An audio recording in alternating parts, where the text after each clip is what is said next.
Your style of dance blows my mind because it's a mix of like acrobats and athleticism, but you find it perfectly timed with the music. At what point do you realize that you can move your body in the same timing that it needs to be?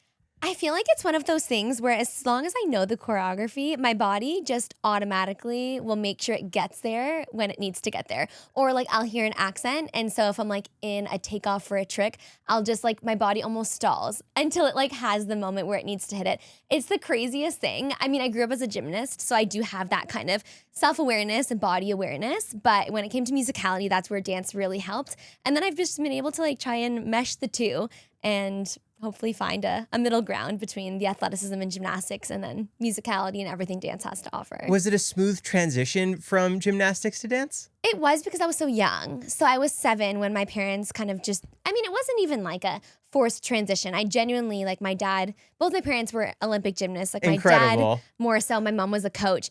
But yeah, so I was already at a high level of gymnastics, but they just knew what was coming for me in terms of injuries, especially because my dad then went into physiotherapy once he finished his gymnastics career.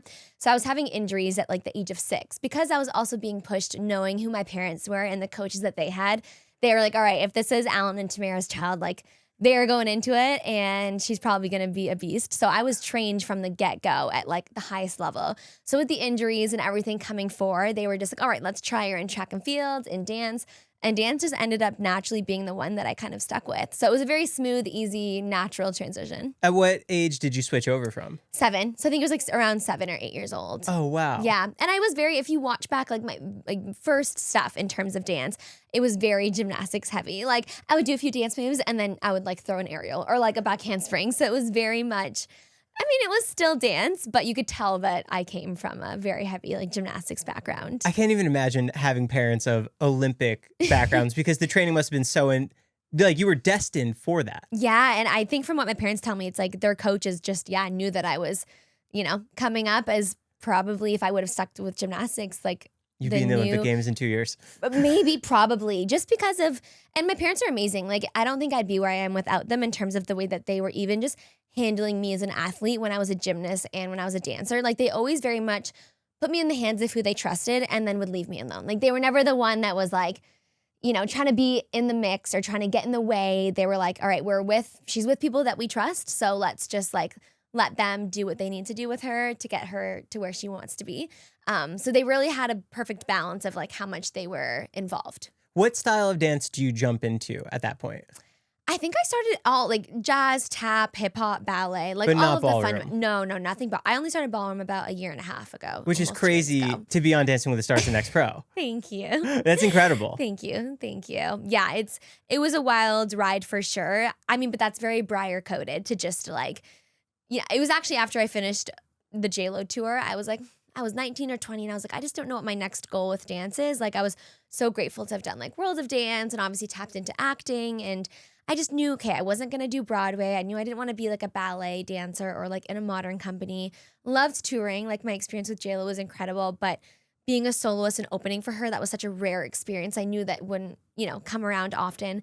And jobs like that are really rare in the industry. Very rare, absolutely. And backup dancing, I just knew also wasn't maybe something I was super passionate about. So I was like, in dance, I was still young enough where I was like, this is still like my body's in its prime.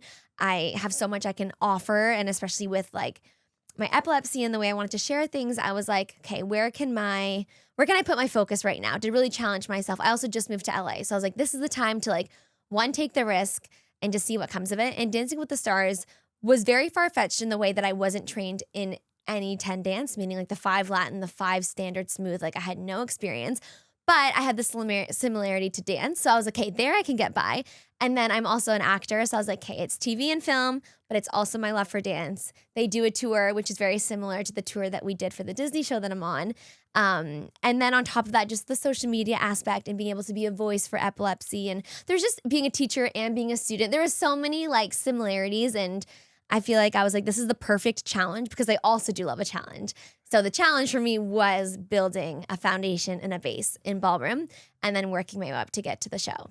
A huge component for Dancing with the Stars as well is choreography. Absolutely. How was your choreography in terms of Ballroom? Yeah. It's tough. It is so tough. I mean, I'm very experienced, I would say, and confident in the way that I can teach my styles of dance. So jazz, contemporary, anything like that. I've taught all ages, all levels, different languages. Like I've Different definitely, languages. oh yeah, like around the world. And I'm so grateful and I feel very confident and comfortable in those scenarios. I think what was tricky for me, of course, and still is just getting and gaining that comfortability and teaching someone stuff that I'm just now getting super familiar with myself, because I do want to owe the ballroom industry as much respect as I can. And I don't want to just be a commercial dancer coming in here trying to be a ballroom dancer. Like I genuinely wanted to learn from like professional Latin and ballroom teachers and dancers and do it properly. We'll get into World of Dance and JLo and all that stuff. Yeah. But when you first go into ballroom, is the expectation to go to Dancing with the Stars so that you can learn all these dance moves to get on the show? Yeah, Dancing with the Stars off the top was the reason why I wanted to start ballroom. I obviously always had interest in it, but at the same time, it was an investment. I obviously wanted to work and train with and take the risk to invest in all of the best teachers that I could to get me to where my goal was. So I didn't want to go in blind and be like, oh, I love ballroom, so I'm just going to train in it but not have a goal. And I also love just my mentality works very goal oriented. So I'm like, okay, my goal was to be a pro by the first season that I was like, I think it was maybe 8-9 months as I started ballroom. I was like, I think I started October of 2024. And by that next August, September, I was like wanting to be a pro. And I remember talking to Mark Ballas and he's like, girl, like, are you sure? And I was like, that's my goal. Like, I want to do it. He's like, troop? I'm like, no, pro. And he's like, okay, like, let's see what we can do. So even from then, I've always just had that, like, at least drive. And it didn't happen. And I'm totally fine that it didn't. But at least not the expectation on myself, but the mentality of acting as though that is the goal, I think is what can sometimes separate me apart, because I won't let like a no detour me. I'm very much like, okay, this is the goal, I'll work for it. I get to that point, it didn't happen, no problem. Let's pivot. Let's find a new way, shape my schedule, shape my training, a new direction, like just adjust. And I think that's one thing I pride myself on, is just appreciating and loving the journey of it.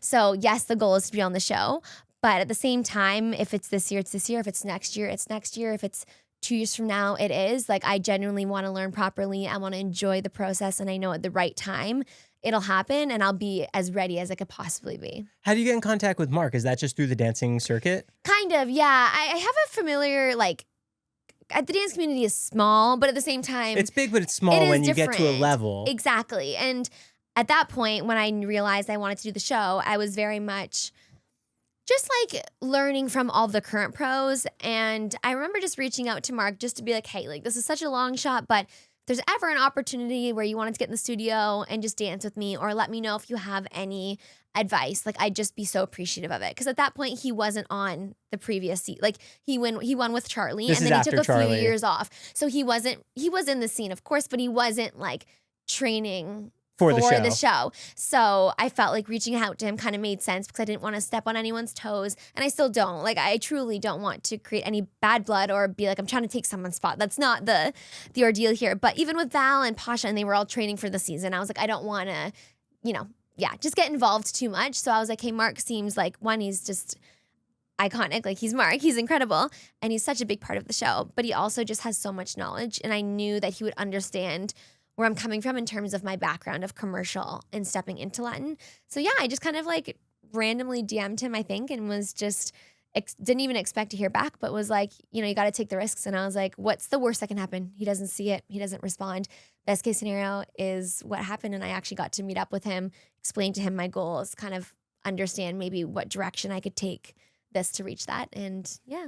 And then after that, is that when Dancing with the Stars, the next pro comes around? No. So this was, 2024, I started training. I basically wanted to, because there's no real audition to be a pro on Dancing with the Stars. They kind of prior scout you to out. The show. It is very much scout. It's kind of like just knowing the right people and having the personality and the background, or just genuinely what they're looking for that coming season, from what it sounded like. So I wanted to get a take from Mark as to, okay, the females that are on, how can I kind of separate myself? What could I bring to the table that, not that they don't have it, but that could, present me in a way that I could be in the mix in some way. And so he was like, look, if you feel that you're ready and I feel you're ready and your coaches feel like you're ready, let's submit a package to the show and to the casting directors and put that in front of them and see. And that was my plan off the top, but I knew I wouldn't do it unless he gave me the okay. Are you compiling all of your dances from like J-Lo, World of Dance? No. So all new. So I was training in all 10 dances, and I wanted to, and I did. I created a little 1.5-minute combo in each dance, got them filmed professionally. And then I also did a contemporary one as well. I did an interview, kind of just like talking to them, explaining and introducing myself.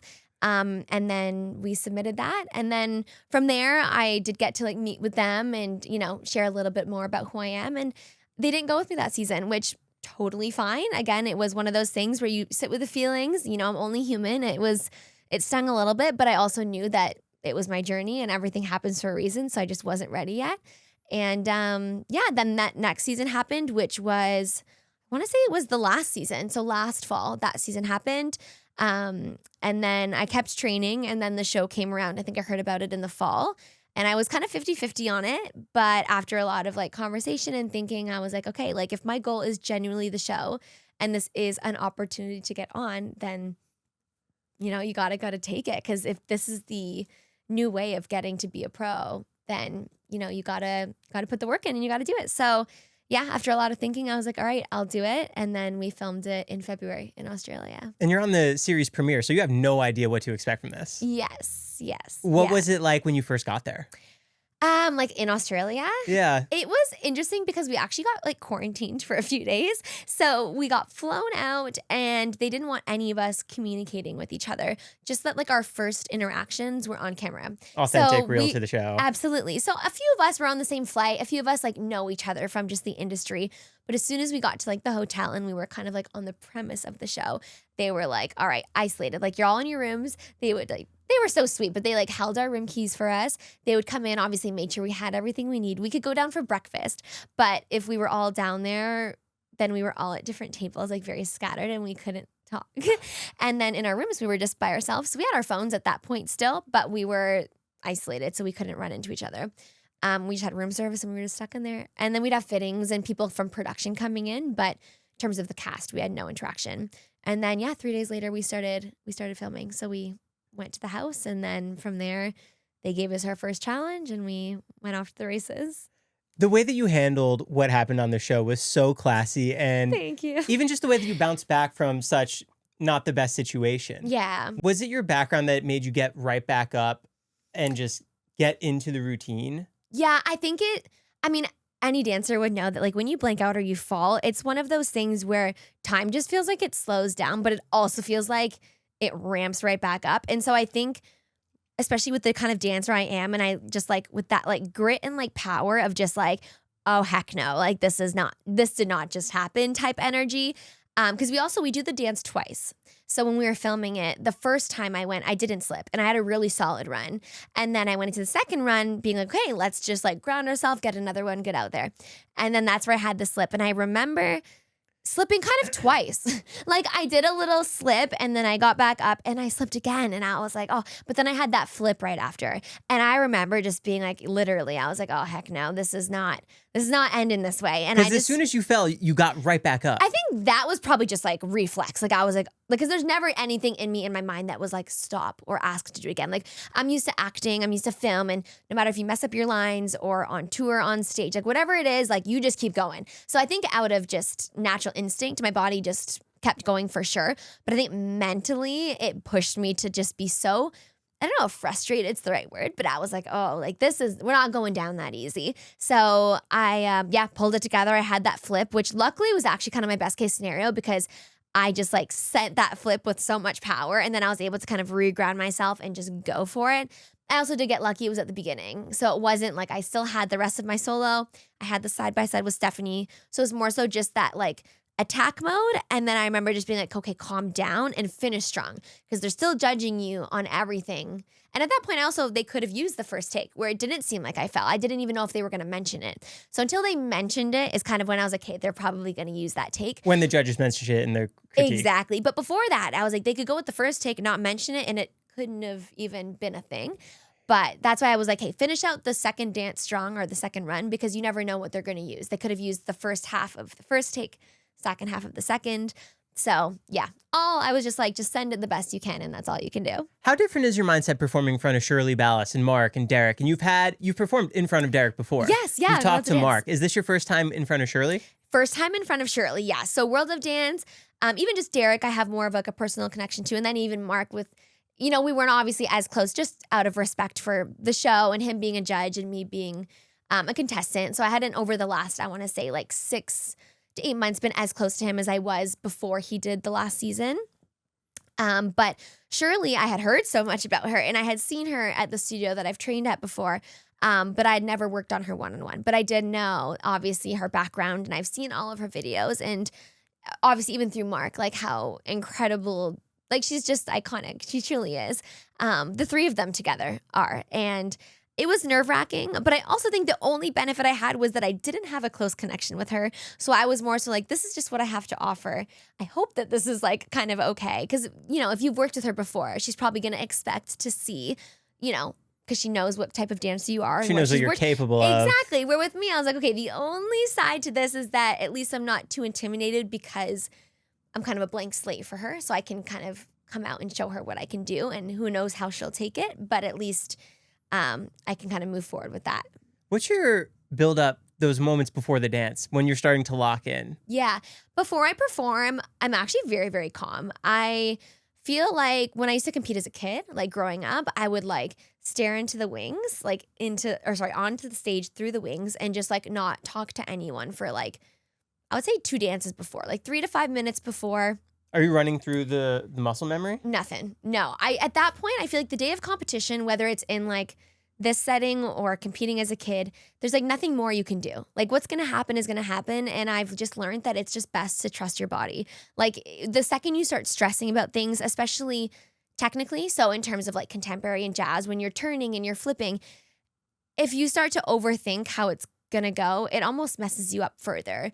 It's like if you're practicing too close to being on stage and you fall out of a turn, then you might actually fall out of the turn because your mind's like, but I just fell out of it. It's almost just like, okay, I'll stretch, I'll warm up, I'll practice an hour or two before, I'll listen to my music. But then the hour before, I just stay nice and warm, I stay nice and calm, I keep my circle, like my coaches and my family. And then I want to say 20 minutes before, I'll start to like listen to music that's not my routine. I'll just listen to and that doesn't throw you off? No, just calming, like my favorite. It could be like country music. Like whatever music just gets me. With lyrics? Yeah, oh yeah. Just like my zone, just like my very calm, steady state. And then usually I'll listen to like very hype rap or like something that like starts to energize me a little closer to. I even love meditation. Like sometimes I'll even just like put like classical music on and just like, I'm very visual. So I'll visualize how I want my routine to look, but I won't physically do it. I'll just like, listen to my favorite songs, listen to maybe just kind of white noise or background music, visualize how I want to like go out there and perform the routine. And then I just kind of like stare and gaze and visualize, and then I just go out and trust myself, really. That's crazy. Yeah. Do the cameras ever affect you at this point? No. I'm like, camera or not, I think my goal is always just to inspire and like motivate people and just honestly do the best that I can and enjoy it. Because at the end of the day, that's why I feel like most of us dancers do what we do. And there's so much pressure on like, needing to be perfect. And there is no such thing as perfect in dance, which is also just why I love it so much. So I think before I go out, I'm like, I've just trained so hard for this. I've done everything that I could. And that was my mentality, is I was like, whether I go home first or I win the show, I'm prepared for either, because I also know that I've done everything I can. Like leading up to it, as soon as I found out I was going to be on the show, December, January, and up until I left in February, like I was locked in. I stopped traveling a lot. I wasn't even taking many auditions. I was like, I want to be in routine, my like recovery, my nutrition, my sleep, my training. I just want to be locked in and give it everything I have. And from there, if I win, I lose, I was like, I can sleep at night knowing I gave absolutely everything to the opportunity and there's nothing more I could have done. Oh, wow. If I could have done more, I think that would have killed me more, What was your relationship like with the rest of the cast? Are you aware of who's on the show? I think I want to say a month before, everyone kind of started to figure out who was going to be on. Like I knew Selena because she was a commercial dancer. Stephanie, I kind of had an idea of. A lot of them, though, are like Latin ballroom dancers, so I was not familiar with them. Or I just didn't know who was going to be on the show because a lot of the commercial dancers were talking, but there was so many rounds of interviews and just steps to get onto the show that some of my friends were like, oh, I haven't heard back since this part. And I was like, oh, okay. So everyone was trying to figure out like what was happening or who was going to be on. And then I think the closer to, we'd have like a group call. So like, or costume fitting. So you'd see like someone's name and you're like, okay, who is this person? Or maybe someone in the ballroom world to be like, oh, my friend who's also a Latin dancer is doing the show and this is so-and-so. So you'd start to kind of get familiar with maybe who was going to be on it. But going into it, genuinely, I only really knew Selena. I knew Stephanie. And I'm trying to think if I even knew any of the boys. Like Eric reached out to me when he asked, like, are you going to Australia? Like when everyone was trying to figure it out, I like, guess got to know that he was going to do it, but I'd never met him in person. So I didn't really know him. And I kind of knew of Alan, but didn't know all the other girls were ballroom, standard smooth. So yeah, I knew Benji actually. Well, his cousin, I knew D'Angelo, and a lot of the Miami dance scene kind of crosses over with that specific studio to the commercial world. So I'd heard of him before, but never met him. So yeah, I guess the only two I really knew going into it were Selena and Stephanie. What classifies as the commercial world? Is that TV, film? I would say like TV, film, but if you are more like not backup dancer, but you're Is it JLo Tour considered JLo commercial? Tour, yeah, anyone that's more hip hop, commercial Stephanie on the style Super Bowl. dancing, yes, very much that. Contemporary jazz, yeah, I would say that's kind of commercial. Exactly, Super Bowl, the tours that you would see from like Ariana Grande or like Rosalia, Bad Bunny, anyone who's dancing in that scene or in that world is, I would say, like more so commercial. Just like grew up wanting to be on TV in front of camera and just performing more in that realm. You mentioned that they're doing all the interviews, they're doing all their rounds. Do they ask you if you made it through who you would want to be partnered with? Maybe on one of them, but that didn't really come up too much when we were in like the audition process of it. More so when we got on the show, they were like, who would you want to be paired with? Who would you want to be partnered with? I always struggle so much. I mean, as a kid, I love High School Musical. It's like one of my favorite You want movies. Zac Efron? So I would love Zac Efron. But I also got to work with Dylan a little bit when he did this last season with Daniela, which was cool because he's also amazing. Are you to the Skeleton Crew? No, we helped with choreography with their contemporary in the finale. When they did the Something in the Heavens dance with the water. It was beautiful. They killed it. But yeah, I would say that or any athlete. I feel like even I'm Canadian, so like an NHL hockey player would be cool because it would bring like my world of like Canada. Such a hockey girl, grew up with my dad taking me to hockey games all the time. And I feel like athletes just have that like understanding of what it takes to just be like a high performance athlete, from the things that I appreciate, like the wellness side of things to like the rehearsals and the training and the time that you put into it. And, you know, most of them are quite strong. So it's like easy to be thrown and doing like all these cool athletic tricks and partner work things.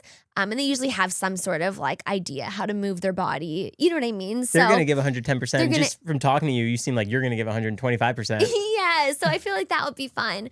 There's so many people, though, that I feel like would be such great fits. But I feel like I've always just been like, an athlete would be someone so cool to work with. The tough part about a competition show is that there are eliminations. So people don't get to see your full potential and the range of what you can do. Yeah. Would you ever want to do it again to show the audience what you are capable of? I mean, it's so tough because I so wish I could have stayed, and I don't want to spoil anything, but with the rounds coming up, like I know that I probably would have been able to show forth what I could do way more than this. Ultimately, I honestly think like this was the hardest scenario for me. Like Samba is one of with the bounds and the timing and the technique, it was the hardest dance I probably could have gotten with being newer to ballroom. And you have Shirley that's like a ballroom Latin queen. So she's looking at leg action and body placement like a hawk. And the challenge was technique and fundamental. So she's like actually looking for all of that. It's not like it was like, you know, a wow moments round or a chemistry round where they wanted to see something else and that was the focus. It was like technique, Samba, Shirley, and I was like, oh my gosh, as like a new ballroom dancer, I'm like, this is a lot. But I also believe that like it all happened the way that it was meant to. There was so many wins that came out of it outside of, you know, not winning the show. And I know that like the goal is still for me to be a pro, and I know it'll happen when the time's right, and I'll be more ready than ever because all of this is just lessons learned and stepping stones to get one step closer. Have you continued the ballroom lessons? Oh, yeah. I got back from Australia and I was like in the studio the next day. I did jump on tour with the Next Step, like the Disney show that I'm on. But oh, yeah, like nothing. I'm very grateful that I have that mentality of like, it doesn't like I let myself feel the feels. And I would be lying if I said this past week truly hasn't been easy for me emotionally, just because of everything airing and whatnot. And even in the moment, I was just in shock when it happened. I was like, okay, didn't expect it to go home first, but like, you know, it is what it is. And as much as I would love to like redo it, and now I probably would have been stronger and know what I've done better, I think it was just meant to be this way. And so I'm kind of just riding on like, this is the direction it was meant to take. But yeah, it was a hard first round, but everyone was also so good. Like, it was just a blessing to even get on the show as a top 12, you know, or a top 6 girl. It adds so much more to your story too for wherever you go next. Yeah, exactly. And I have like a second family. Eric and I are dating now. We met on the show. Oh, congrats. Thank you. So it's really sweet. Like, there were so many other wins. Like, even the judges' critiques. Like, I went back and I was like, all right, I went to my coaches and I was like, how can we now switch my training with these as a focus? Because this is what I need to work on. And, you know, to get criticism from someone like Shirley and Derek and Mark, like, that's a you win don't in take that itself. lightly. Exactly. And I was like, that's a win. The people I met is a win. The experience, as silly as it sounds, like even the slip is a win. Like, I'm like, okay, so that happened. I dealt with it this way. If it happened again next time, how would I deal with it? How could I have done better? Or why did I slip? Then I went back and watched it and I was like, okay, my body wasn't over this place. Like, my foot was too far out. So I can kind of learn from it, truly. And that's all you can really do, you know? On World of Dance, what was your interactions with Derek? Was there a lot of it off camera? Not really. I think with all of the judges during the filming of World of Dance, it was pretty like judge and then contestant. But afterwards, when I toured with J-Lo and Jen, I got much closer with her. And then Derek, I got closer to once I moved to LA, just because I did a few videos with him. He obviously has his tour. So I would just, I was kind of like in the mix, I guess, once I got out here with like his world. And I work with Tassandra a lot and she works with him a lot. So I would just kind of see him around and do little, you know, things with him. And yeah. What do you learn from touring with Jennifer Lopez? Oh my goodness, so much. It was crazy because I was also like 19. So I was so young, and a lot of her dancers had been with her for years, right? So they were also like maybe in their 30s because they had been doing like years and years on the road. Oh, so you're the newbie on the block. So I was the newbie on the block, yeah. On the block. On the block. Yeah, literally, no pun. But it was so incredible. I think I was able to be in enough of the show where, you know, it still showcased me and I had fun performing. I did 3 solos to open. Which was great. It was able to show me. And then I did the opening number. I did a solo while she sang Gravity and Limitless. So it was just her and I on the stage. And then I did the end routine and then the encore. So I was also able, though, through that to watch backstage. So I just learned. I watched every single night. I was just learning from her. I was like, okay, as a performer, as a mother, as like a person, I was just like a sponge trying to soak up as much information as I could. Because it was like so crazy that I just got the opportunity that I was like, how can I make the most of this? Like, I don't want to sit in my dressing room and just wait for my next dance. Like, how can I, learn from one of the greatest? When you're dancing and you're paired with a live vocalist, does that affect the way that you perform? It can. It didn't really. If she goes off and rattles on. It can, but I think as dancers, you kind of like, you just go with it. Like, if I can tell she's holding something longer, I'll just like automatically like extend something and hold it until she breaks. And I think that that's a cool thing. And a lot of professional dancers you'll see, I think that's the difference between someone that's, you know, maybe an up and coming professional dancer and someone that is in the professional world, is you can switch on a dime. If something changes, if something stops working, if you slip, if they hold something longer, you can adjust on a dime. You don't need to kind of be like, can I get a rehearsal? You figure it out on the spot and how to make it work. When did you get into the next step? Oh my gosh, I was 13. So it was my first. Is that an audition? I auditioned, when I was 13 through my dance studio because they were looking for more so high performance dancers than actors, because the director and showrunner at the time was willing to kind of turn the dancers into actors. They weren't as concerned. They just wanted strong dance. So they needed the moves to be believable. Exactly. So then they came to our studio. I auditioned. I had a few callbacks, and then I booked the role of Rochelle. And I remember I was like in Myrtle Beach at Nationals, and I got the email, and it was just so surreal. And then from there, my character, I'm so blessed that like she was a part of pretty much the entire series. And we just finished the Legacy tour right after I filmed The Next Pro. Was there any thoughts of people seeing you more as an actress rather than a dancer? I mean, it's funny because some people know me more as an actor and some people know me as a dancer, but I also love that. Which sometimes works in your favor, works against you, but. Exactly. But some roles, like when I did The Chosen or when I did Next Step, they do blend a little bit. Like The Next Step is a scripted show, but it's also very dance heavy.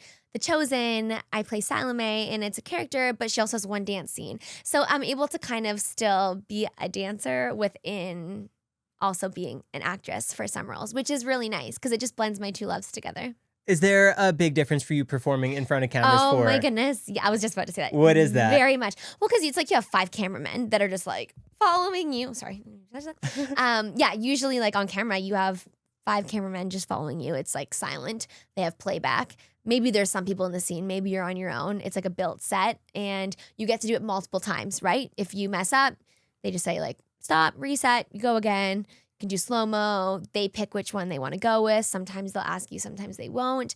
Where like when it's live, it's incredible because you have like the energy of, especially on a JLo tour, like 60 to 80,000 people. Crazy. But I mean, JLo tour is a little bit different than Next Pro because you're not competing. You can truly just go out there and have a good time and there's not as much, I guess you could say, pressure. Because even with the size of that crowd, there's not as much pressure? No, it's so fun because it's just like the energy that's being thrown at you and no one knows dance. Maybe, but like they're not judging like, is her toe pointed on that? Like they're just there to have Shirley's a not good there time. ready to. No, like they're just there to like, especially for a JLo, they just want to see a show. They want to party. They want to sing. They want to dance.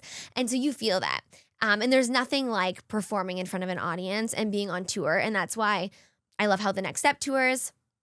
It's so cool that Dancing with the Star tours because it's so different than dancing in front of a camera. And then you have like the Next Pro, which you're dancing in front of a camera, but it is still a competition. So you still have to be, you know, not that you're not locked in when you're on tour, but it's just, it's not like, hey guys, like talking to your fans, waving, like you're focused and you're like being judged on every step, basically. So you've obviously been in the dance industry for quite some time. How do you feel like it is now today as far as getting jobs and getting bookings and being able to make a career out of it? I feel like since COVID, it's definitely different. And same with acting. I feel like there was so many in-person auditions with acting. And then after COVID, it was like barely any. And even with dance, I was talking to my team a few weeks ago and a lot of it is direct booking. There's like barely any auditions anymore or open calls. It's private or it's really just connections. Like social media has made such an impact on just kind of where your place is in the industry and job opportunity because someone might see your dance on socials and that could book you a job right away. Someone could send your Instagram to someone as like your IMDb basically, and that shows who you are and you have to have that kind of like how you want to be pictured and approached. Some people kind of know you and they'll just like Mark or Derek, they'll reach out and be like, hey, like I see you're doing a lot of ballroom. Like, would you be interested in something like this? So it's very much, I want to say more hands-on, more social media focused and definitely more of just connections. Growing your social media is a challenge, but obviously it really relies on you just posting, being out there. Absolutely. And that's why even with whether it's my epilepsy or this specific show, I just want it to be super real and super authentic. Like I'm not trying to hide anything. Like I love the show. I still want to be a part of the show. I'm proud of everything I put on the show and I'm proud of everyone else that still has, you know, all of their episodes to go that you guys haven't even seen yet. And I think just using my platform to inspire has just genuinely always been like the amount of people that have reached out even just with epilepsy or certain other diagnoses and they just want to talk or they just want to say that they're inspired by my story means more to me than anything, truly, because that's just an impact that you can't buy, you know? And your epilepsy is triggered by dance. Yeah, by learning choreography. So learning choreography. So I would like learn choreo, I would blank out, just like when you forget like a line or anything. And my right hand would shake. I would get to my knees if I could. I'd have about 10 seconds and then I'd be out before I hit the floor. Full seizure, like legs flying, ambulance calls. I had about 20 of them because I always kept trying to get back in the studio and they only happened in dance studios. Like literally I could drive, talk, walk, anything. It was just dance. Like, what is it about that? I think it was some sort of just like the connection between like the memorization and the physical component. It was like overload. It was like my brain was either working too fast that my body couldn't keep up and then everything was just like shut down. Because I do things fast. I talk fast, I move fast. And I think, learning choreography, it was just like, it almost just felt like my brain was like, I've had enough. Like I can't keep up to what you're asking of me right now. And it was, 2 years of undiagnosed seizures in the mix of like being on Next Step and filming. And I think at that point, was it Next Step? Yeah, I auditioned for season 2 of World of Dance, but I hadn't been medicated yet, and they weren't under control. So I just knew that it wasn't like the right time to go forward with that. So I was like 16 to 18, like I was in my prime of like training at that point. And so it was tough. It was tough for sure. But And then you get medicated and it starts helping. yeah, I had 3 options for medication. So one of them was guaranteed to work, but took 6 months to work. One of them was guaranteed to work, but I would get more side effects like on my ovaries and stuff. And I was so young that I was like, okay, if I can try and, steer away from that, the better. And then this last third one was not guaranteed to work, but it was the most mild and it didn't have as many side effects. So I was like, you know what? Let's try it. If it doesn't work, it doesn't work. And I literally got put on it in December of maybe 2018 or 2019. And then I slowly started to just like work my way up, like just go into the studio with the studio owner that I grew up with, who's like my second dad, do like across the floor, like 8 counts, just barely anything. See if I have any anxiety, any moments, and then slowly work my way up to harder choreography, adding people into the room that I'm comfortable with, but like with people, and then work my way to like, strangers and taking classes with people that don't know my scenario. And then I did World of Dance. I think I auditioned like 2 months after I was medicated. I jumped literally right into it. Yeah, it was crazy. That's why World of Dance, it feels like a blur a little bit, but not at the same time. Because I just wanted to get out there. I wanted to perform and I wanted to just like do what I could do. Because growing up, So You Think You Can Dance was like the big show. But that literally is how fast can you pick up choreography. And I just knew that show probably in Too my much. scenario was not the best option. But then World of Dance happened. And that was like the perfect opportunity for me to be able to share my story, show what I could do. And I had full control for the most part over like my routines that I was putting together and time to learn them. There was no time restraint of like, you have 1 hour, learn this and go perform it. So you said that it takes 6 months, but you were able to get it done in 2 months for it to kick in? So that was another medication. So another medication would have taken 6 months if I went that route. But this one was just like a 50-50 chance. Could work, could not work, could take a long time to work, could work right off the bat. Because my scenario was so interesting. Like I've never still to this day met anyone that's had the same trigger as me. Like I went to 4. No one's reached out even? No, like even my neurologist back home, there was 4 neurologists I saw before I got diagnosed from my current one. And they're like, well, just stop dancing. Like if this is the only thing that's triggering them, like it's probably just stress or anxiety. I'm like, well, how is the one thing that I genuinely love the most that's supposed to almost be like my Your therapy in a safe way. place be the one thing that's basically, not killing me, but kind of like I was out for one seizure for like 15 minutes, blue in the face, pop blood vessels, bite your tongue, like Do you go to the pee your hospital? pants. Oh yeah, all the time. And just like it sucked because I was out here for some of them. My family wasn't here. And I would just be like, wake up in the ambulance, like, oh, I'm going again. Like and I knew that I was fine. Like nothing during the seizures was hurting me as long as I was like in a safe space. But like neurologically, they weren't hurting me, if that makes sense. They were just, but they look so scary. So everyone's like, just call 911, even though I could be like, I'm okay.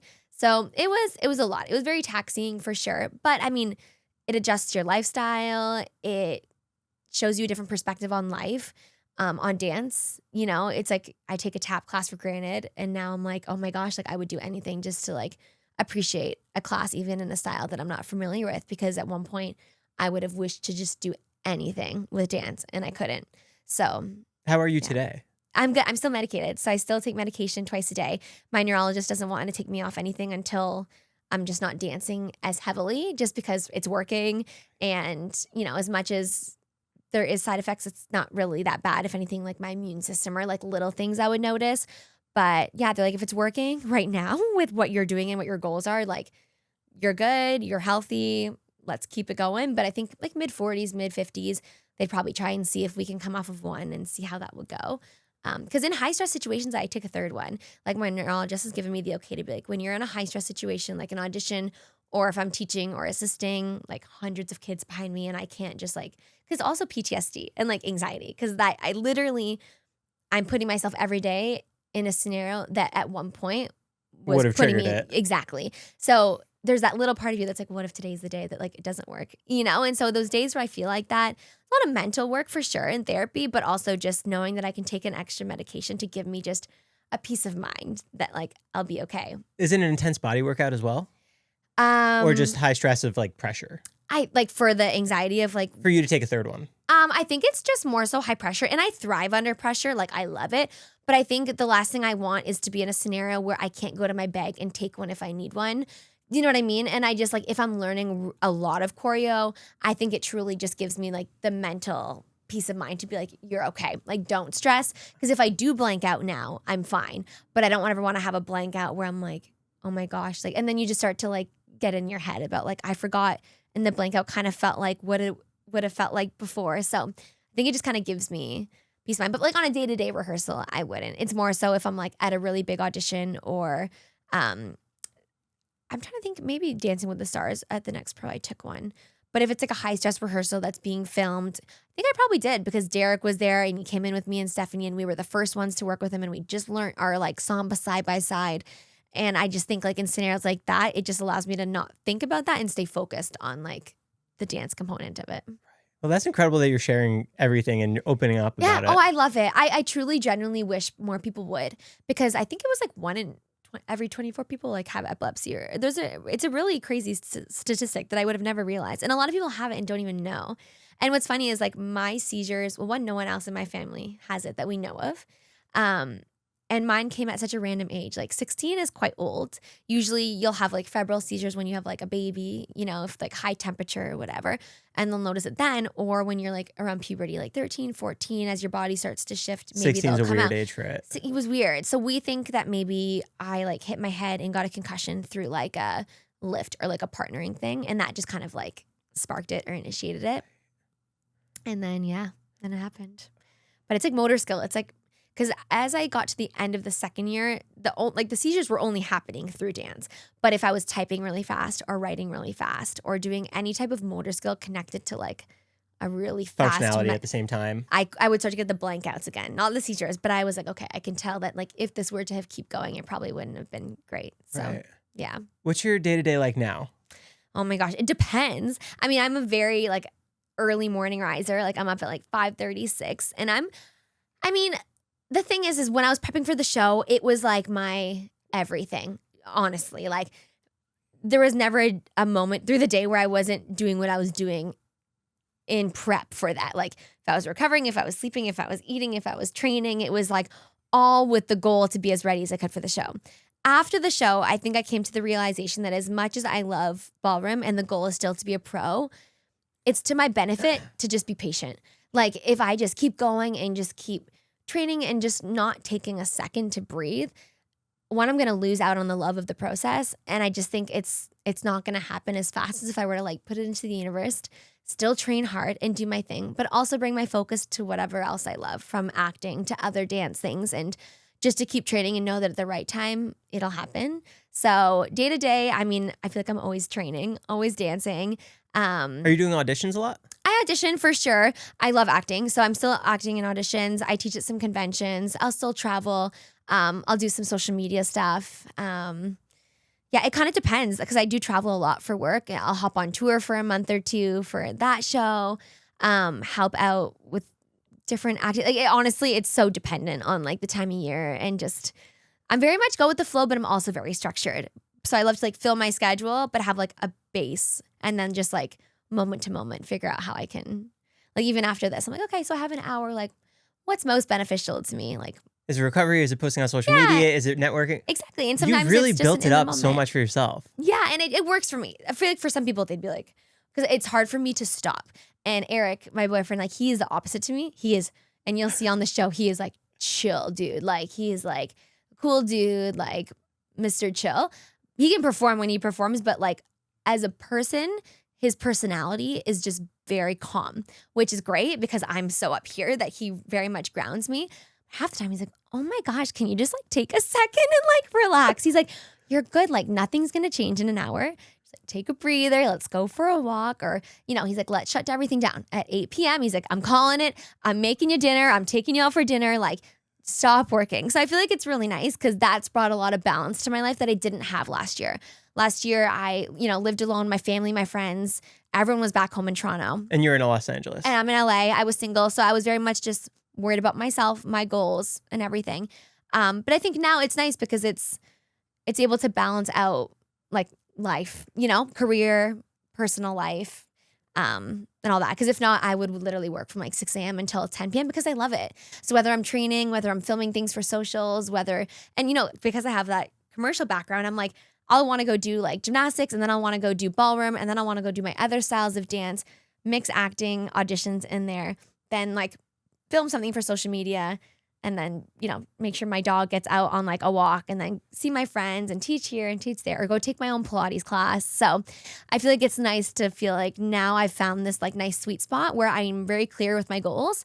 And I feel like my routine kind of reflects that. I feel like in today's world, you have to do a little bit of everything. Especially just to keep it like entertaining, and because you can't rely on it. Exactly. Like the dance industry is tough. And if you are just a dancer that's like fighting for auditions and jobs, it's hard. It really is hard. Like I feel like it's nice to know that you have that and you can step into that, but to also to be able to have other loves, like, you know, whether it's entrepreneurship and like businesses, yeah, dance and whatever your goal might be there, acting, other things like working with other brands, events. Like there's so much out here that I feel like it keeps it exciting when it's not just one focus. You also can't control everything. And I've learned that too. Like even with Dancing with the Stars, like I can't control what the judges thought of me. I can't control what the pros currently think of me, what the casting director of the show thinks, what the showrunner thinks of me. All I can do is just show up as my best. And from there, like there's no point in worrying. There's no point in stressing. I think I just have to keep doing the best that I can, you know, showing my best out there and keeping people along for the journey of me wanting to be a pro. And from there, just letting everything kind of fall in place the way it's meant to. Did you and your boyfriend, Eric, know of each other before Dancing with the Stars? No, we met on the show. Wow. Mm-hmm. How did that first interaction happen? It was so funny because he actually DM'd Is it on camera? me. No. Well, yeah, but they didn't put it in. So what happened was he DM'd me. He didn't even say hi. He was like, "Are you going to Australia?" And I was like, "Who is this person?" But then I also knew that not a lot of people knew it was being filmed in Australia. So I was like, if he's asking, he probably got asked. is. So I was like, yeah, like, what's up? And he's like, I just had a few questions because he lived in Florida. And I feel like when you live in LA, you're a little more in the know. So as we started to figure out who was going to be on the show and how the show was working, I think I just genuinely had more details on the show than he did. So I sent him my number, and I remember it was so funny. He'd probably kill me to say this, but he like called me at like 3 a.m. I mean, he was on East Coast, but I remember like waking up and it was like missed call Eric, like 4:24 a.m. And I was like, why is this guy calling me? Because I had sleep mode on, so I didn't get it. And I was like, sorry, like I missed your call. Like, are you okay? Like, what's up? And he's like, no worries, I'll try again later. That next night, 2:40 a.m. I'm like, what is going on with this guy? Like, why can't he like just call me at like a normal time or just like text me? So anyways, then we kind of got to talking, especially once we did the first big group call. I think I called him because I'm a FaceTimer, I'm a voice noter. And I was like, hey, like, so what did you think? Like, are you excited? We just would interact back and forth about like, you know, the unknowns of the show or kind of what we learned about what's going to happen. And that was pretty much it until we left. And then once we got there and we were kind of isolated in those rooms, yeah, we couldn't really talk, but we had our phones. So I think like until we realized we weren't really supposed to be talking to each other through like even text and I guess on the phone, we were talking and we would just FaceTime and ask questions. And we all were like, I call him Big Al, but Al, he's like one of my favorites too. He would be like, hey, B, like, let's FaceTime and do a workout. So we're both like working out in the hotel rooms, just like on FaceTime. And then they had a talk with us and they wanted to just keep everything like separated. So we all kind of like cut communication for a few days. So then I saw Eric, they had the girls' van and the guys' van. And we walked out on camera for the first time. And well, I tell you a lie. I got to see him at breakfast, but like, I couldn't talk to him. So that was also funny. Is like, I could be like, hey. So that was the first time I actually saw him in person, but like, I actually couldn't interact. So we'd be like at breakfast at the buffet, like be like looking at each other, but like can't interact. And then just like see each other from like across the buffet and just like can't say anything. So it was just kind of funny. And then, yeah. And then when we met on camera, I think it was funny. They didn't put this in either, but Eric was so funny. I was like, nice to meet you. Like, what's your name? Even though I knew his name, but I never met him in person. So I'm like, I feel like that's like an official time to like meet someone and like say, hi, my name is Briar. Yeah, but I never met him in person. So I still wanted to be like, hi, like nice to meet you. Because even though I've met you on the phone, I feel like it's still different. Yeah, you still say hi. Yeah, and he was like, I was like, what's your name? And he's like, I'll tell you in the house. I'm like, what is this? This is Love Island out here. It was so funny. He was probably just doing it as a joke. But yeah, that's how we met. And then I was there for a week, like literally not long. And we had a great connection, but we were very both much focused on why we were there. It was funny though, a lot of the crew and a lot of the cast was like, ooh, like Briar to Eric, or they'd be like, so like, how's Eric? I'm like, nothing. Like there wasn't anything, but I feel like people could just sense maybe something. And in my mind, though, I was like, oh no, I was like calling him buddy boy. I'm like friend zoning the heck Hey, out bro. of this. I'm like, I'm so focused. I'm like, don't even get me started. Because when I'm such a relationship girl and I'm like 0 or 100. And I'm like, right now, my focus just needs to be on the show. So yeah. And then he focused, whatever. It was just very casual, like how I was with the rest of the cast. And then once I got eliminated, I was sad. I was like, oh, I'm going to miss him. And then he asked me out on a date. He's like, if I fly to LA, can I take you out on a date? And I was like, if you fly to LA, sure. I was like, go for it. I was like, we'll see if he does it. And then he, I can't like spoil how long or if he wins the show or whatever, but after his experience with the show, he did fly out to LA and he kept his word. So yeah. And then it just kind of like blossomed from there. That's incredible. Yeah. Yeah. Crazy. So crazy. And it was funny because Jake and Natalie also are dating and they're on the show too. And me and Jake left first. So I was like, at least Jake, we found like You both got amazing something people out out of of this. Yeah. So it was just funny how like us two, of course, like that leave first found such incredible partners. So yeah, it's quite funny.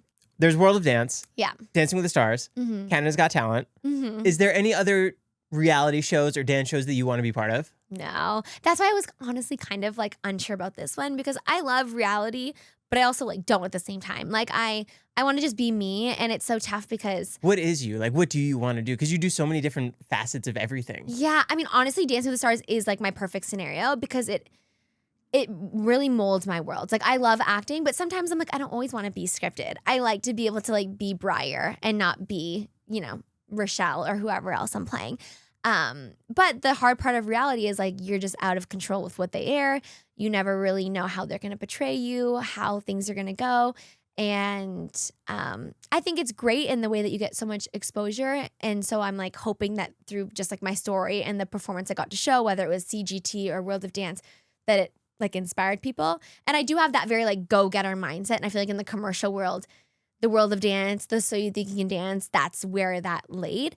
But now I think where I'm at, I'm like good just to keep training and like focus on my ballroom and just like keep the goal of the show here. But also I've kind of learned to not have it be like my like every moment, every second of every day focus because there is so much out of my control.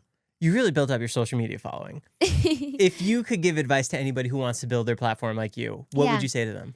I would say truly just be authentic to yourself. Like I think for me, as much as I have guidance from my team to be like, oh, it'd be great if you could do like a day in the life today or like show what skincare products you're making.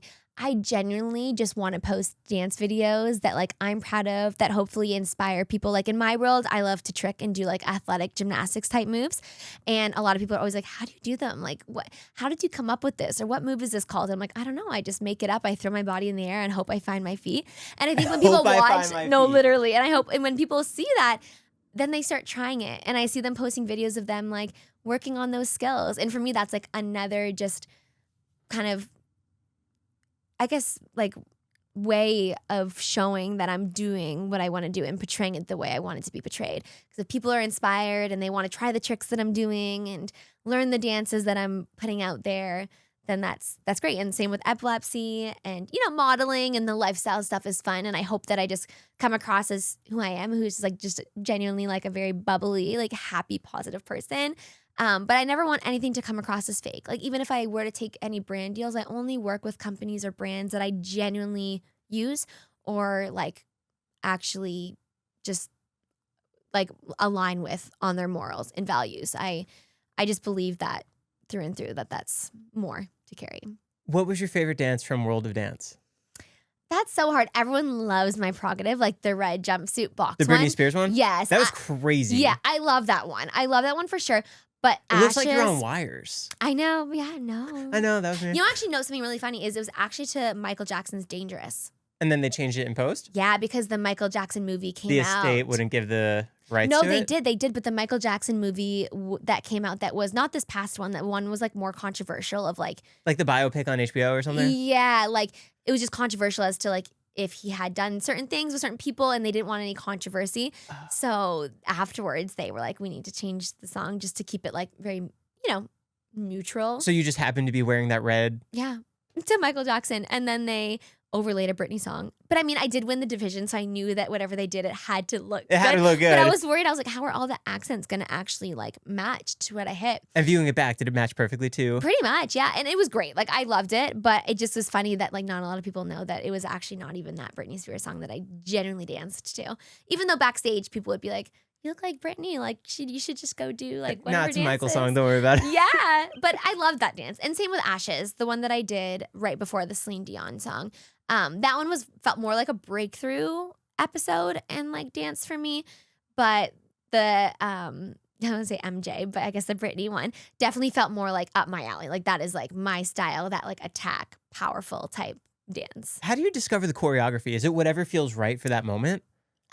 That one. So for that show, I had myself, Jordan Clark, who is on the next step with me, and she's kind of like my motherly figure. Similar, she won So You Think You Can Dance Canada. We have very similar qualities of dance. And the studio owner that I grew up with, who's like my second dad, he flew down. And so by the end, we all were kind of just working together. Because I feel like at one point, you also don't want it to all look the same. And as much as like I love choreographing on myself and I know what looks good on me, I was like, I don't want it to all start to look the same. So I know what tricks I want and I can hear accents that I want to hit, but then I'll be like collaborative with certain people that I really genuinely trust and that know me to the core. Where to get to there. help me really, solidify it. And then you'll have people like on the show that will creative direct and be like, well, maybe for camera, like turn this way. Or the camera's going to be pulled back, so maybe get on top of the box. And they'll give their 2 cents. So you just have to be really open. And if you are, like, genuinely everyone wants the best for everyone that's stepping on stage. What's your nutrients and supplements that you're taking to make sure that your body's in perfect shape? Because you're beating yourself up out there. Yeah. Oh, yeah. I mean, I will say I was working with Dr. Callum. I call him Dr. Callum. Dr. Callum Cohen. It's like such a CC name. Back in Toronto. He's my like naturopath. He works with like high performance athletes. He did like all types of testing from like energy testing to like foods that just generally work with my body best before I did the show. So this is about a year ago. And I was on quite a bit of supplements, but not many, probably like 6 or 7. And you know, like let alone like omegas are in there and multivitamins protein, for sure. The normal stuff. Yeah. But then once I got myself to like a good place, I started to just take myself off of them. One, because it's so hard to be like, I need this pill at this time and then this one there when you're trying to also focus on the competition. So I felt really good. So he got me to a great place. And then from there, I just always try and focus on like balance. Like I eat pretty much like a very like whole foods based diet, I would say. But Wait, so you're not taking any supplements right now? No.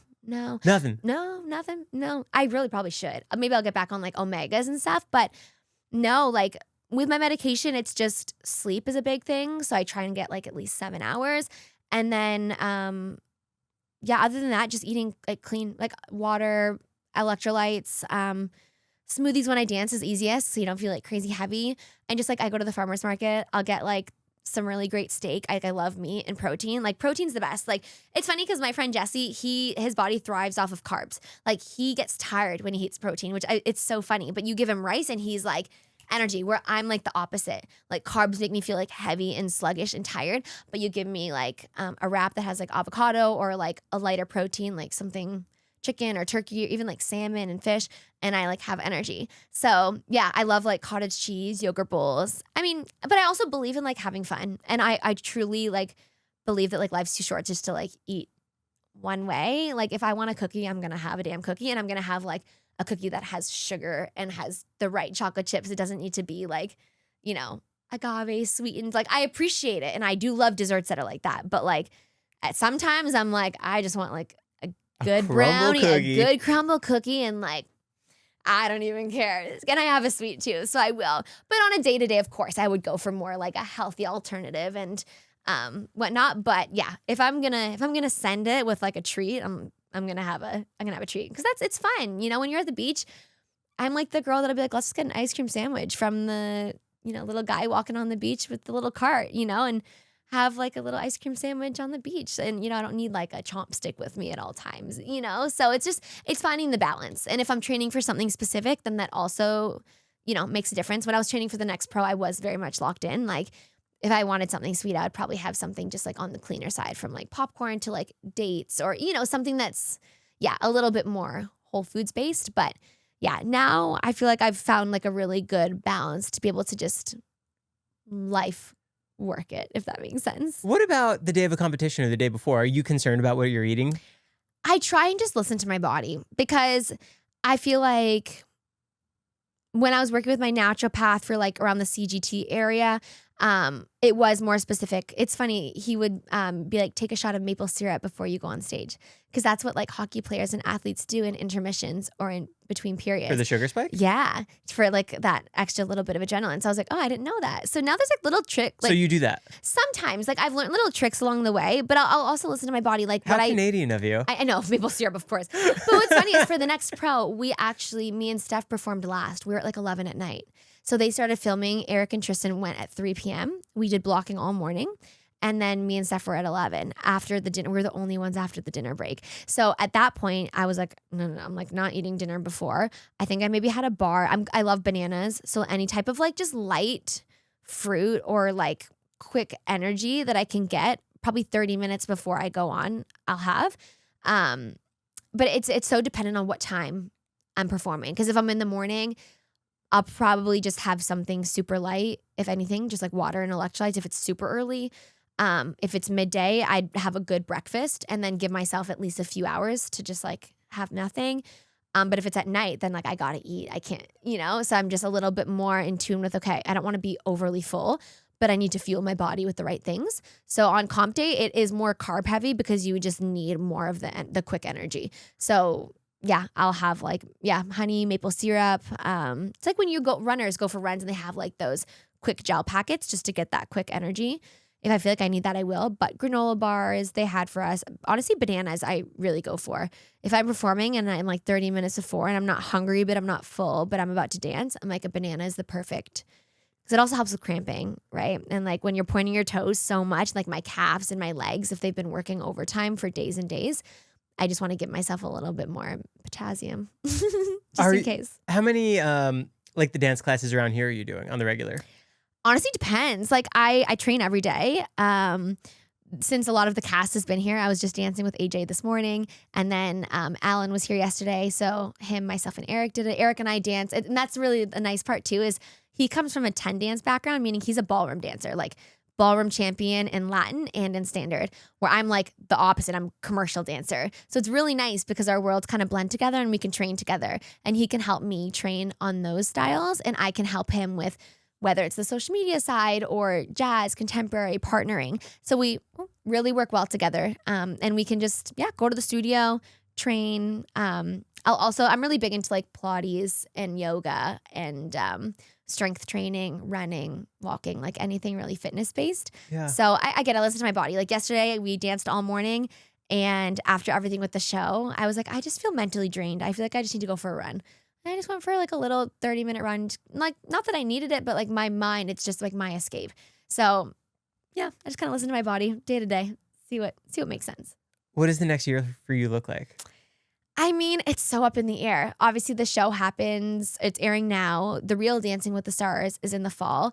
I mean, the goal is just the show, to be completely honest. Like, if I could, I would love to just be associated with the show in some way, even if that's troupe and making my way up to pro. I'm more than happy to put in the work. And I know that like the work is never going to end. And so whether it's this year an opportunity comes about or next year, my training wise for Ballroom is still quite structured.